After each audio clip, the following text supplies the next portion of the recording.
God says, be still. Psalm 46 verse 10. Be still and know that I'm God.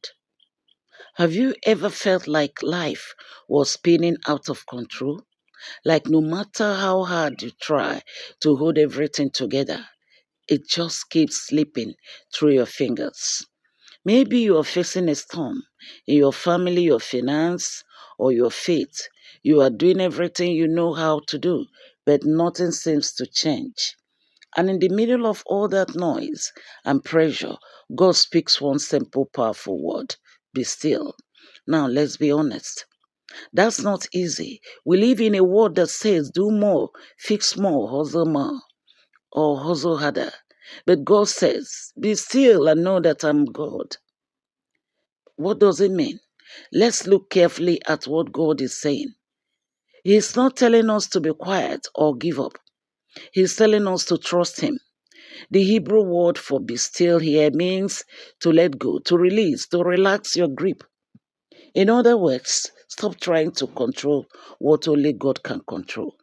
We often think, if I don't do it, it won't get done. But sometimes God is saying, if you don't stop, I can't step in. Exodus 14:14 says, the Lord will fight for you. You need only to be still. Israel was trapped between Pharaoh's army and the Red Sea. Fear told them to run. Panic told them to fight. But God told them to stand still and watch Him move. My beloved, some of you are in a Red Sea moment. You are surrounded by pressure on every side, and you're wondering, what do I do now? God's answer is, be still, let me handle this. Be still and know that I am God. This isn't just about being quiet. It's about being confident. It's about remembering who is in control.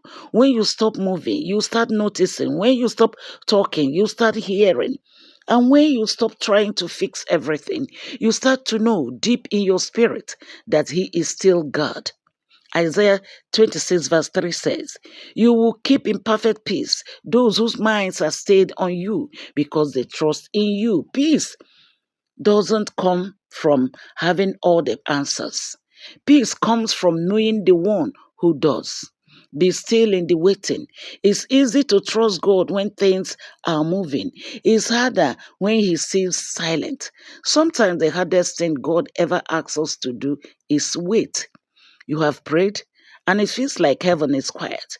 You have believed, but you don't see the results yet. And the enemy starts whispering, God is not listening to you. But let me remind you today, God's silence is not His absence. He may be silent, but He's still working. He may be quiet, but He's still faithful. Psalm 37 verse 7 says, be still before the Lord and wait patiently for Him. God is never late. He's preparing something you can't see yet. Sometimes He's not changing your situation because He's changing you.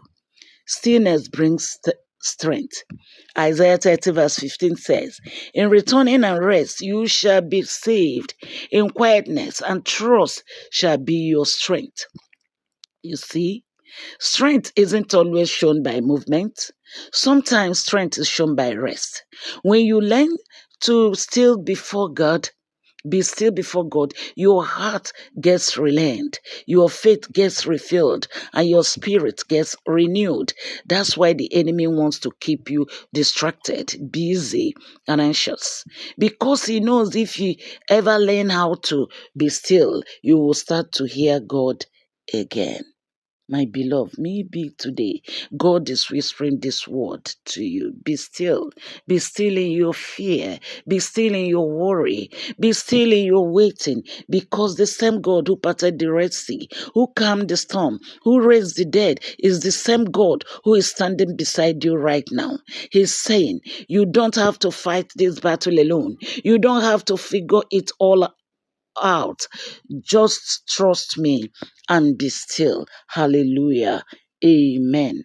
Let us pray. Father, thank you for being our peace in the middle of chaos. Teach us to rest in your presence. Help us to release control and trust your perfect plan. When life feels overwhelming, remind us that you are still on the throne. Today, we choose to be still